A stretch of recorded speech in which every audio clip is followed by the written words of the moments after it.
Am I the a-hole for forcing my teenage daughter to sleep outside in a tent? So I recently joined Instagram. I followed my daughter, and the first video I seen was her bullying a homeless man. Her father had taken her and her teenage friends shopping, and when they came out the store, they seen a homeless man sitting on the curb. My daughter walks up to him, pulls out a wad of money, and hands the man $1. He thanks her. She then demands the $1 back. He handed it back to her. Then she seen the walking cane laying next to him. She said, "I'll give you $20 for that cane." He said, "No, I need it." She said, "You don't need it. You're not disabled." The man said, "Please leave me alone." My daughter picks the cane up. She begins walking around, pretending like she has a limp, doing circles around the homeless man. All of her friends are laughing hysterically.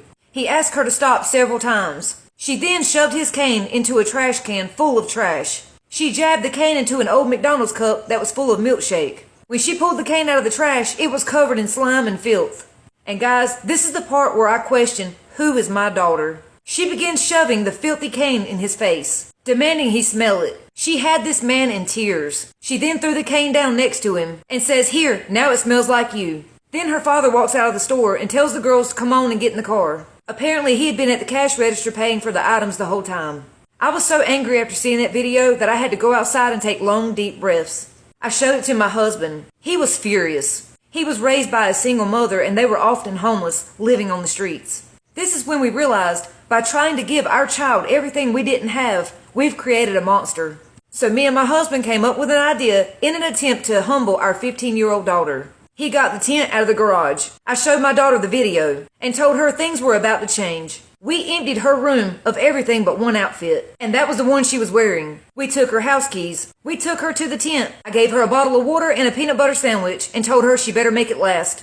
No Wi-Fi, no electronics, no makeup, no hair products, no expensive clothes. We stayed up all night long watching the tent to make sure she was okay. The next morning, I asked her how she felt. She said she'd never felt so alone and sad in her life. She was disgusted with her actions. I said, "Now imagine somebody walking up to your tent and treating you the way you treated him." She just put her head down. I said, "You'll never understand what he's going through." Later that day, she said she wanted to go back to the store and see if the man was still there, that she desperately needed to apologize to him. And no, I was not going to force her to apologize to him. That wouldn't do no good. She had to want to apologize. We found him and she hugged him. We got him a hotel room and some food and clothes. I think this changed my daughter's life. She's been volunteering at the homeless shelter, and now she's become a mentor at the foster care center.